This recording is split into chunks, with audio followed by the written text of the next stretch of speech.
So again, we have another property. This is 5,000 square meters. Tax declaration, dili pa siya titulado, at 750 pesos per square meter. So ang sikbit ani guys, the adjacent, we are selling at 1,300 pesos. Title siya pero partition by heirs. This is one tax declaration. So owner is not around.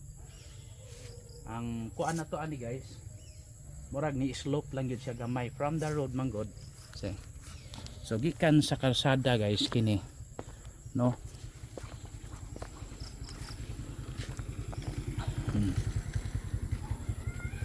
So gikan diri sa kalsada, no, ni downhill siya, pero depende ra man ni guys, dili man siya super ubos o down, kuan lang yun siya kanang nay tawag lang ni down, pero pwede patag man diri, di ba? So 5,000, imagine 5,000, it's a bigger property. Asa tong kawayan murag nasulod pa man to. Ay istorya sa caretaker, no? So kini siya guys, kuan lang yun, depende designing na lang nato pohon guys, no? Kay if we are going to build a house somewhere there gyud ka at the kuan, somewhere in the kuan kanang mga kawayan, pwede man na putlon nimo, wala man na it is not kuan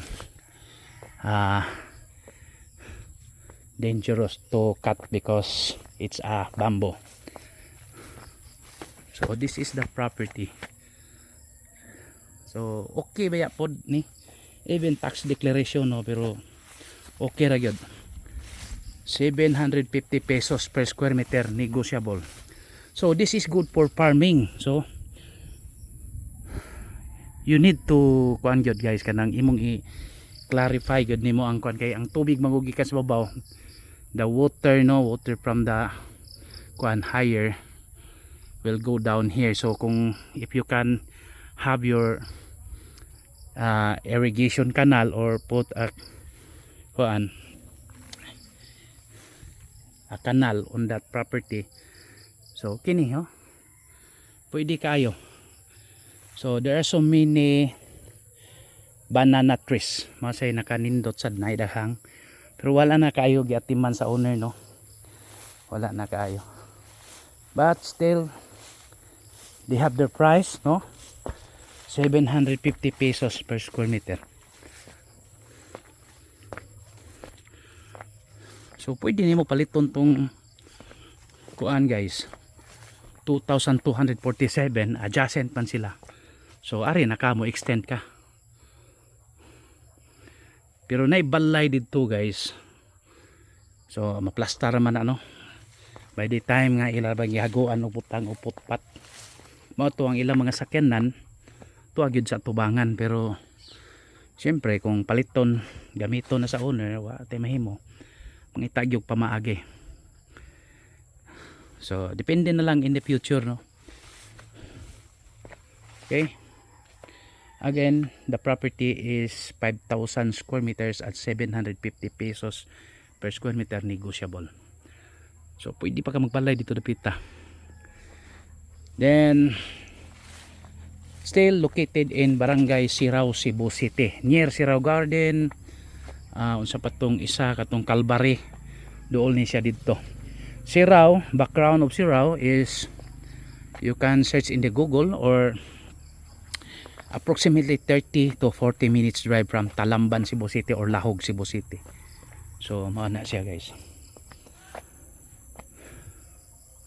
nindot ni siya, basta imo lang yung landscape. If you can landscape the property, you can see the view, the good terrain. So nindot ni, if you are from Cebu City, then you will escape the kanang mga saba-saba dito. You can have your rest house here. So nindot na kaayo. Tanom-tanom ka, 750 mga barato na. 5,000 pila ra man na.